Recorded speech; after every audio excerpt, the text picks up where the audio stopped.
Nagkahiwalay sila mula sa mahigpit na pagkakayakap nang biglang bumuhos ang ulan.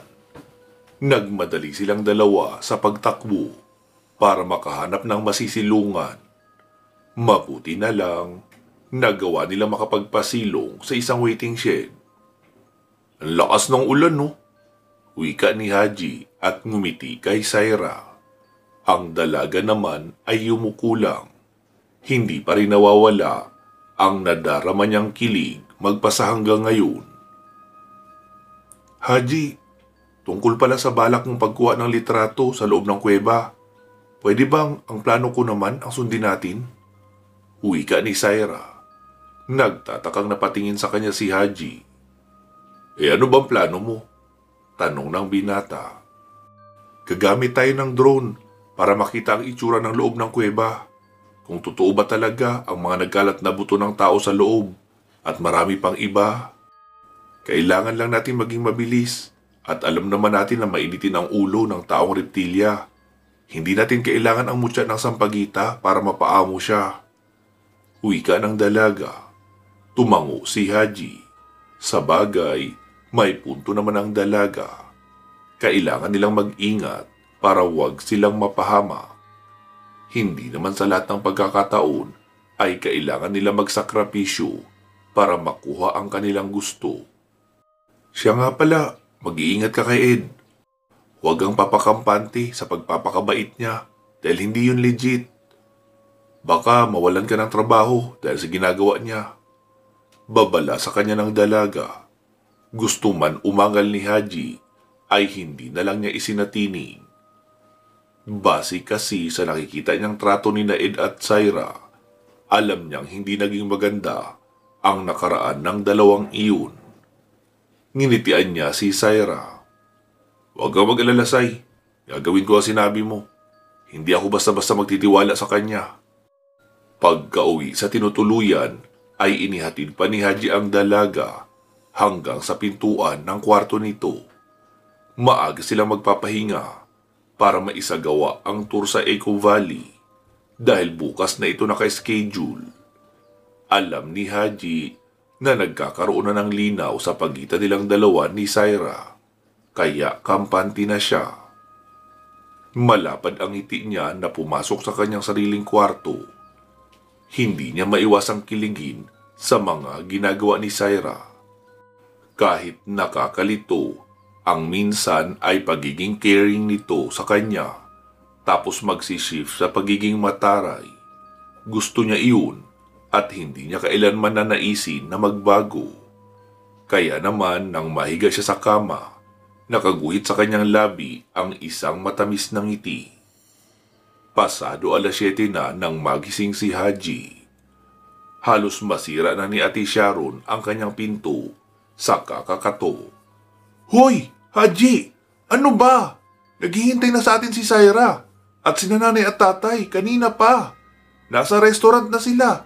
Nagbi-breakfast. Sumunod ka na, ha? Pupungas-pungas na bumangon ang binata.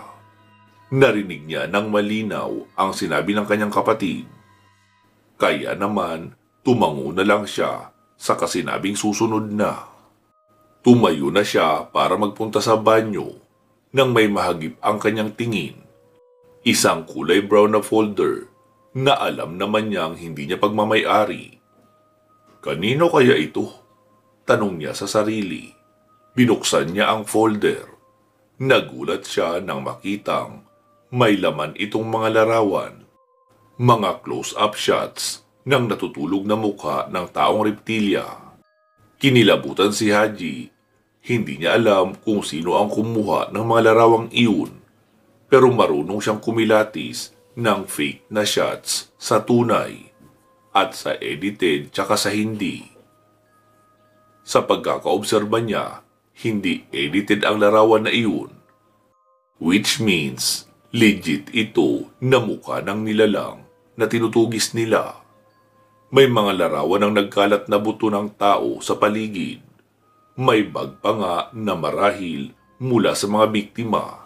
At higit sa lahat, may kwintas kung saan naka-engrave ang pangalan na Donna, na sa pagkakatanda niya anak ng matandang lokal na nakausap nila noong isang araw, si Aling Diyosa. Sino man ang kumuha ng larawang ito ay masasabi ni Haji na talagang matapang at matalino. Nagawa niya ng paraan kung papaano patulugin ang nilalang na hindi na ito kailangan kalabanin pa. At base sa kanyang kutob, may pagkakahawig ang mga kuha na ito sa mga natanggap niyang mga larawan sa Mindoro nang minsang makarating siya roon. Nagmadali na siya sa pagligo at nagbihis. Alam niyang may lakad sila ng kanyang mga magulang, pero kailangan niyang makita si Aling Diyosa. Hihingiin niya ang diary ni Donna nang mabasa ang nilalaman noon. Pagkalabas niya ng kwarto, sinalubong siya ni Ed. Kailangan natin tapusin ang trabaho natin, Haji. Kailangan natin makakuha ng magagandang pictures ng reptilya sa lahat ng anggulo. Wika nito, kaya napakunot siya ng noo. Ibig sabihin, hindi si Ed ang nanguha ng larawang iyon. Akala pa naman niya, ginawa ito ng babae. Kasi ito lang naman ang kilala niyang nakapasok na sa kuweba. May iba pa ba? Hindi na lang din niya muna binanggit ang tungkol sa natanggap niyang larawan. Kailangan pa niyang hanapin kung sino ang kumuha ng mga iyon. Kaso lang nang maglakad siya papunta sa restaurant, nakasalubong niya naman si Syra. Akala ko, mamaya ka pa bababa. Susunduin na sana kita eh. Wika ng dalaga sa kanya. Ngumiti naman si Haji at hinawakan ang kamay ng dalaga. Pasensya na, natagalan ako sa pagising. Napasarap kasi ang tulog ko eh. Wika ni Haji at ikinuwento ang balak niyang gawin sa araw na iyon. Ipinaliwanag niya ang tungkol sa misteryosong envelope na nakita niya sa bedside table. Alam niya na sa mga larawang iyon nagtatapos ang trabaho nila. Hindi na kailangan magsiyasat at maghanap ng panibagong paraan para mapalabas ang reptilya. Nang sabihin niyang balak niyang magpunta sa bayan para kuhanin ang diary ni Donna, tumawa si Syra. Heto na ang diary oh. Kinuha ko na nung isang araw pa. Wika ng dalaga at iniabot sa kanya ang kulay pink na diary. Manghang napatingin siya kay Syra. Gaya ng sinabi ko, ayokong mapahamak ka. Kaya gagawin ko ang lahat para wag ka nang umalis at hanapin pa ang reptilya na iyon.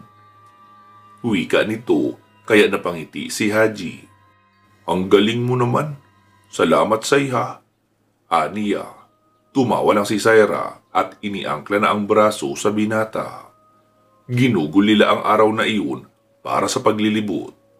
Siyempre, kailangan nilang konsumuhin ng maayos ang oras nila sa sagada.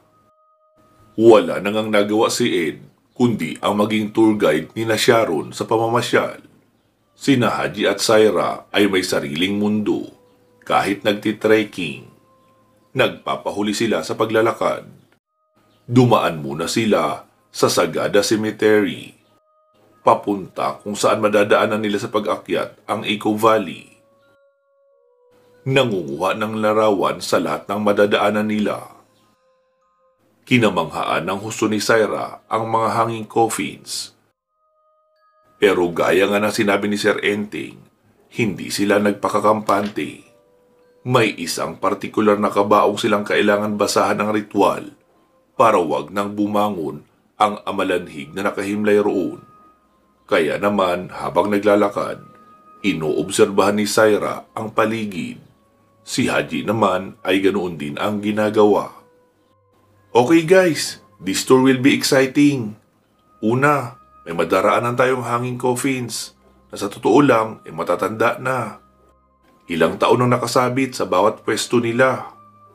Ang sabi, ito ang kaugalian ng mga tao sa lugar na ito bilang pagbibigay galang sa kanilang namayapang mga kaanak. Wika pa ni Ed. Hindi siya magaling sa pagpapaliwanag sa mga lugar kahit nasanay siya doon. Kaya naman, lihim siyang pinagtawanan ni Syra. Napansin niya ito, kaya naman kahit iritang-irita na siya, ay wala siyang nagawa, kundi ang gantihan ang babae sa kayabangan nito. How about you, Miss Ira? Any ideas kung bakit nakasabit ang mga kabaong na iyan sa pampang? Nanggigigil niyang wika. Si Syra naman, imbis na magalit, ay cool pa din ito na sumagot sa tanong ni Eden. Sa pagkakaalam ko, Miss Tour Guide, ang mga pagsasabit ng kabaong ng mga tao dito sa Sagada ay dahil sa tradisyon nila, ritual o burial practice na nakagawian na for almost 2,000 years. Pinanatili ng isang ethnic group na Kankanaey ang kanilang malalim na paniniwala na ang kamatayan ay isang kakaibang paraan ng paglisan. Ang mga matatanda sa lugar na ito ay nag-uukit na ng sarili nilang kabaong kahit nabubuhay pa lang sila. Kung hindi naman nila kayang gawin, ang mga kaanak nila ang gagawa para sa kanila. Paliwanag ni Syra na ikinamangha naman ang lahat maliban kay Ed. Ay, grabe pala sila Parang pinaghahandaan na nila ang kanilang kamatayan. Komento pa ni Ate Sharon. Ngumiti naman si Syra at nagpatuloy sa kanyang pagsasalita. Ang mga aktwal na kabaong ng mga namatay ay maliit kaysa pangkaraniwan. Naka-fetal position sila na parabang nasa loob ng sinapupunan bilang paghahanda sa ikalawang buhay na igagawad sa kanila. Parang ipapanganak uli at ang mga kaanak naman kailangan magpakatay ng iilang piling hayop bilang alay para mailayo sila sa kamalasan. Hindi sila pinapayagang umalis ng baryo at kinakailangan nila magsama-sama para maging masaya ang paglisan ng kanilang kaanak na namayapa na. Itinuro ni Syra ang iilan sa mga kabaong na nasa ibabaw. Ang iba naman nasa daraanan nila. May mga cabin pa nga silang nadaanan kanina. Nasa halip bulaklak ang mga nakahilera ay kabaong ang nakadisplay sa labas. At para bang sadya lang na inilapag doon, pero alam nila na may laman ang mga ito. Makikita naman sa ukit ng kabaong na ilang dekada nang naroon ang mga ito.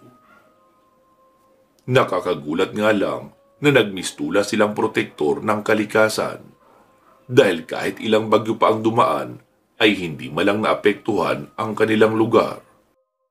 Isa pa sa paliwanag niya, kaya daw nagpapaligsahan ang mga kaanak sa paglalagay ng kabaong ng namatay nila sa pinakamataas na bahagi dahil kung sino ang naroon ay mas malapit sa langit.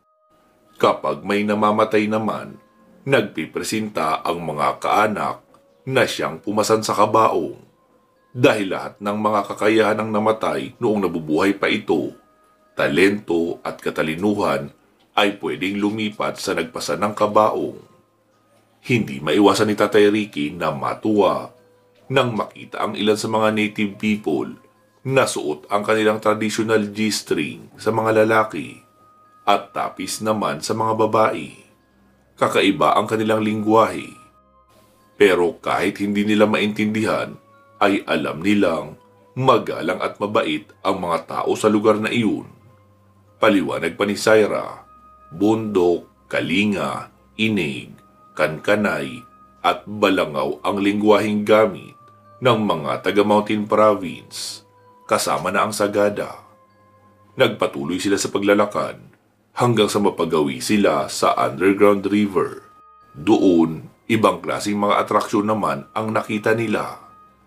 Lahat ng ito ay hindi pinilampas ni Haji. Talagang kinuhanan niya ng larawan sa lahat ng anggulo. Sunod nilang napuntahan ay ang Bumudok Falls, kung saan naengganyo na maligo ang mag-anak.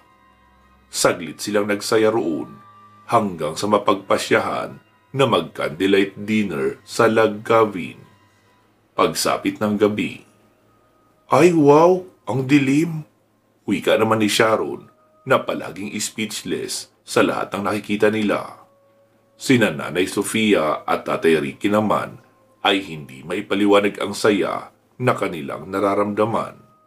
Sobrang dami nilang nakita ngayong araw. At alam nila na marami silang maikikwento sa kanilang mga kapitbahay pagka-uwi ng Maynila.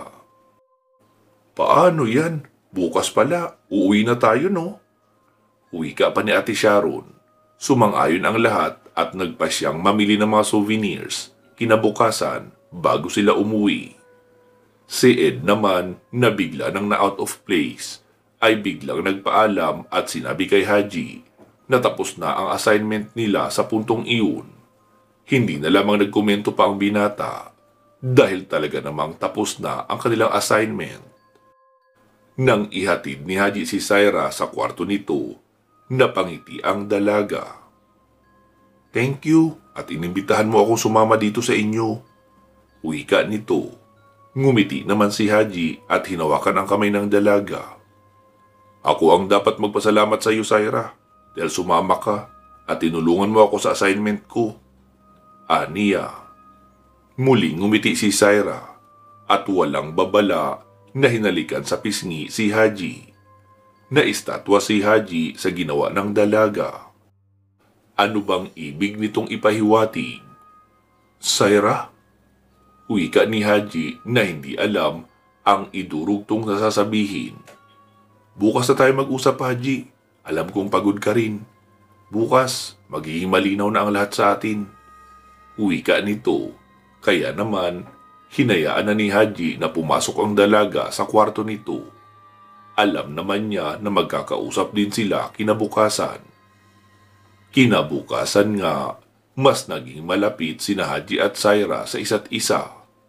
Kinikilig sa kanila si Sharon, na panay ang kantsaw nito sa kanila. Nagkasundo sila na dadaanan ang tindahan ng mga native delicacies para bumili ng pagkain. May dinaanan pa silang souvenir shop kung saan tuwa namang bumili ng t-shirt, coat at keychain ang mag-anak. Si Syra naman napagdiskitahan ang mga DIY bracelets gamit ang mga beads. Kaya naman gumaya na rin sa kanya si Ate Sharon. Pasado 10:00 nang dumating ang family driver ni Syra sakay ng van. Mabuti na lang, kampante ang lahat at naging masaya sa kanilang bakasyon.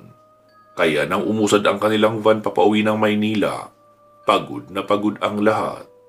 "Ito ang pinakamasayang bakasyon na naranasan ko, mahal." Wika pa ni Tatay Ricky. Natawa naman si Nanay Sofia. First time mo din namang makapagbakasyon na."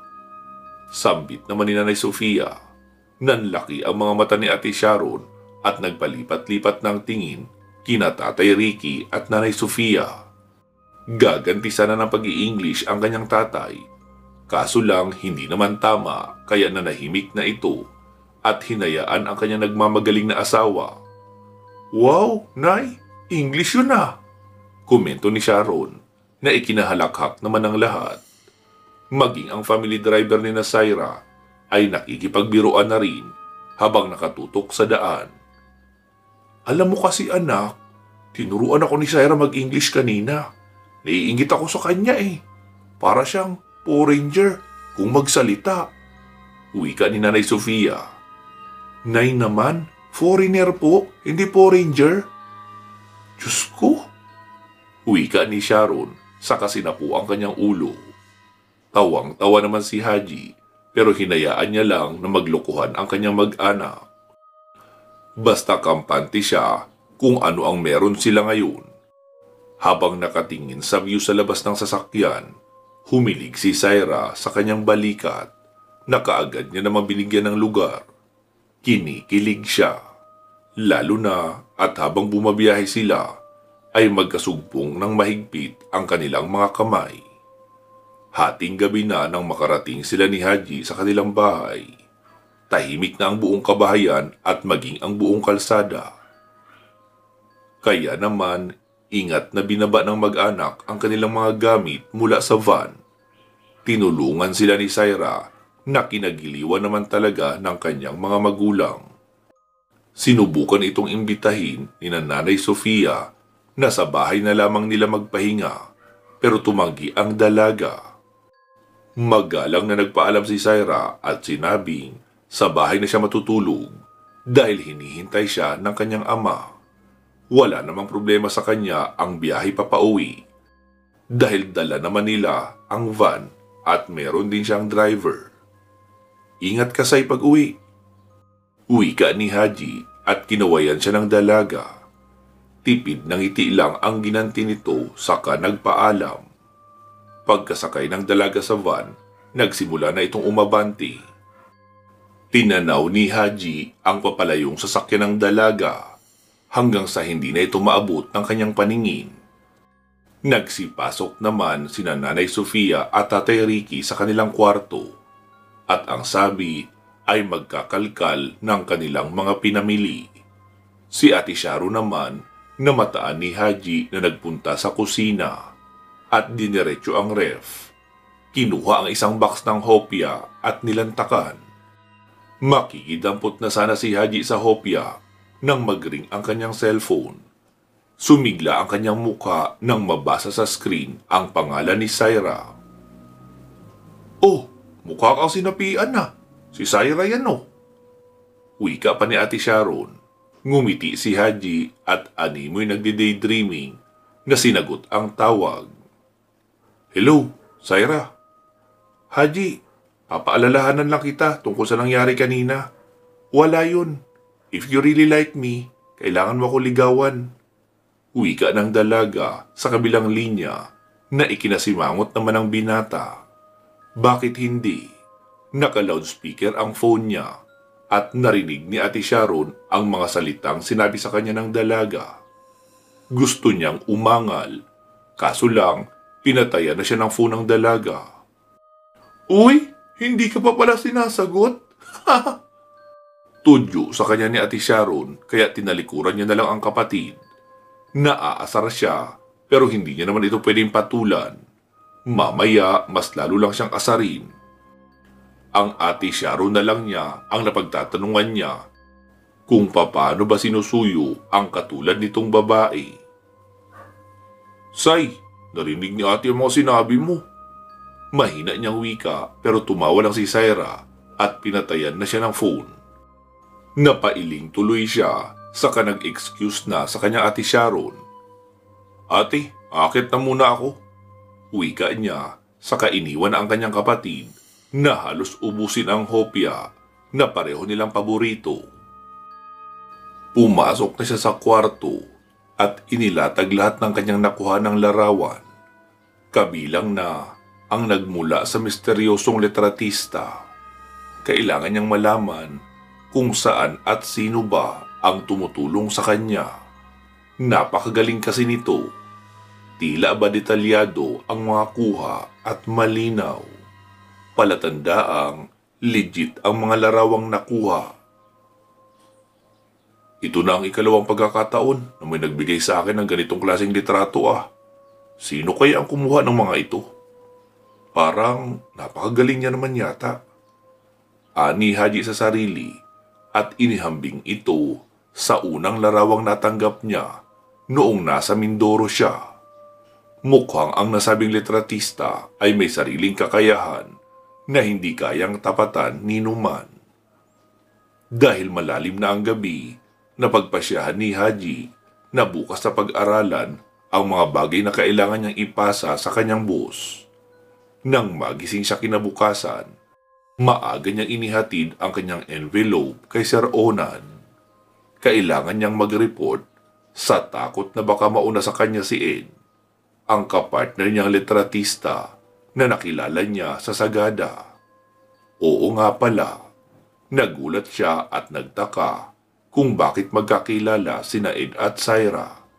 Kaya naisip niyang itanong iyon sa babae kung muli silang magkikita. Hindi niya rin kasi iyon na itanong kay Syra.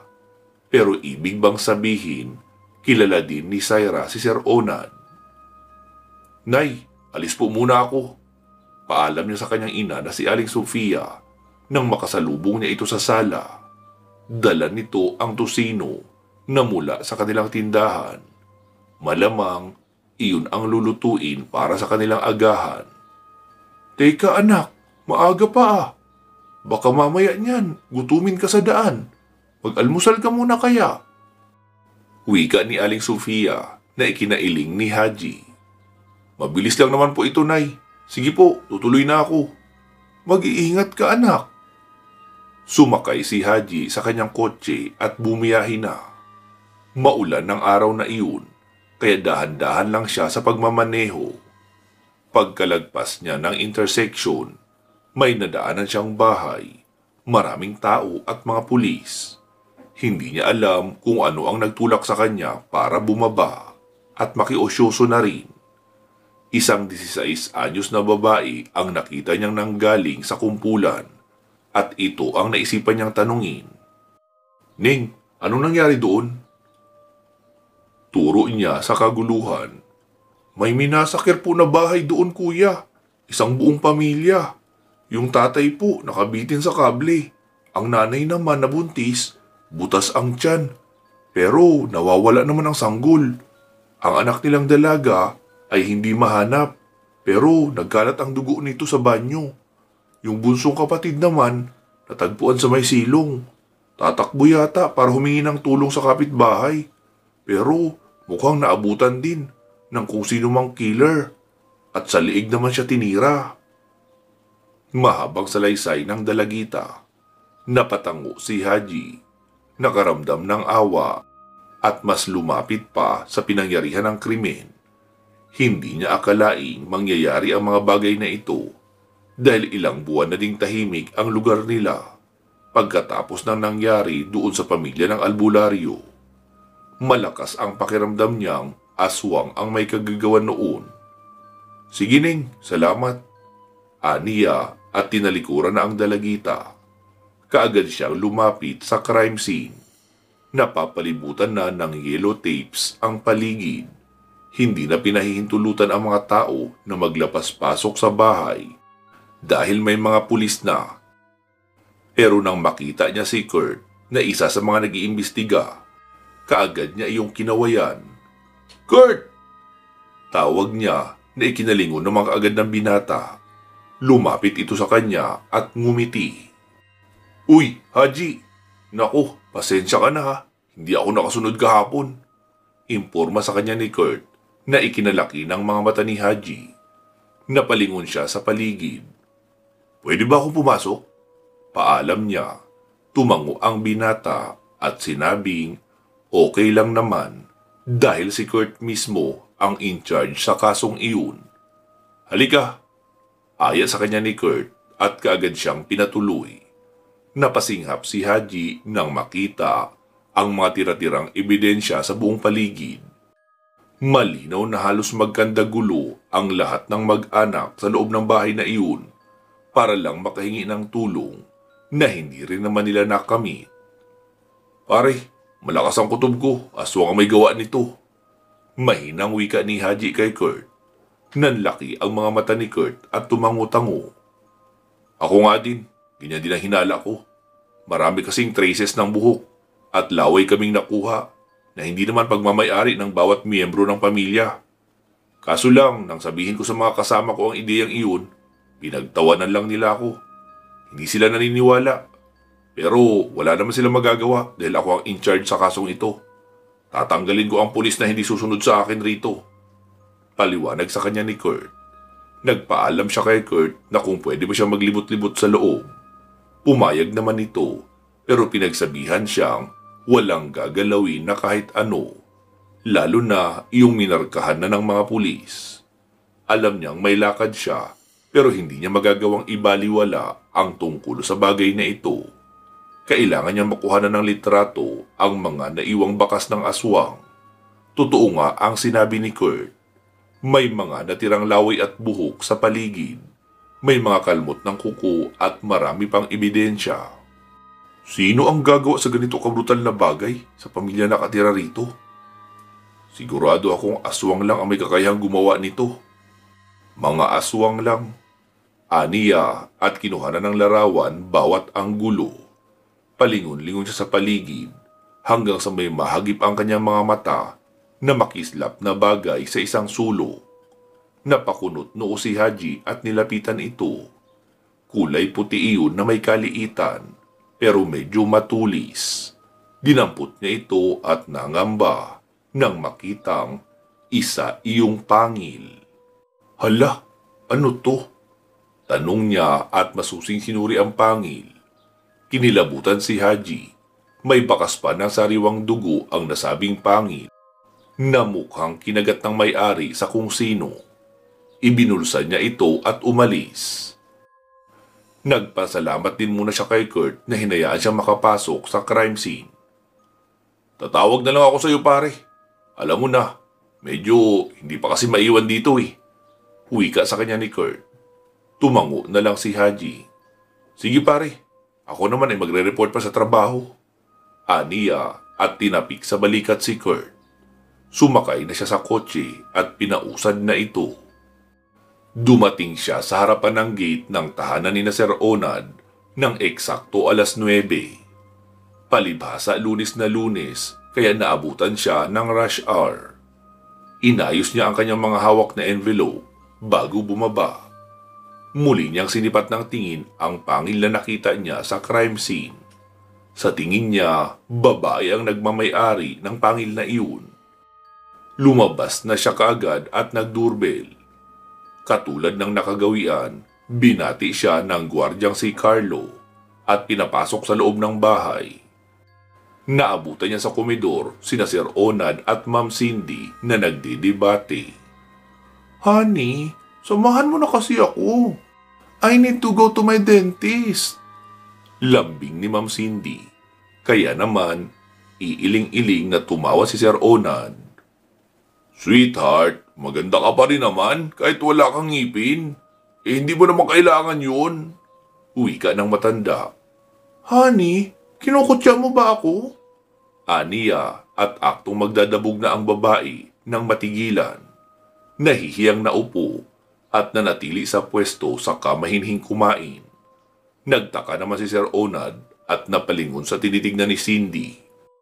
Kaya nang makita niya si Haji, nagliwanag ulit ang kanyang mga mata. Haji, my boy! Bati niya na ikinalingon ni Haji. Magandang umaga po, Sir Onad. Nahihiyang wika ni Haji at kinamayan pa ang matanda. So, kumusta ang lakad mo sa Sagada? I'm sure nagkakilala kayo ni Eden, ang aking magandang inaanak. Wika nito na ikinatango niya. Ipinaliwanag ni Sir Onad na si Eden ang kanyang kontak sa Sagada dahil taga roon daw talaga ang mga magulang nito. Ulila na daw si Eden at siya na lang naninong nito ang naiwang guardian ng dalaga. Okay naman po sir, nag-enjoy naman po kami. I heard, sinama mo raw ang pamilya mo. Usisa nito. Sumulyap si Haji kay Ma'am Cindy pero hindi siya nito pinapansin.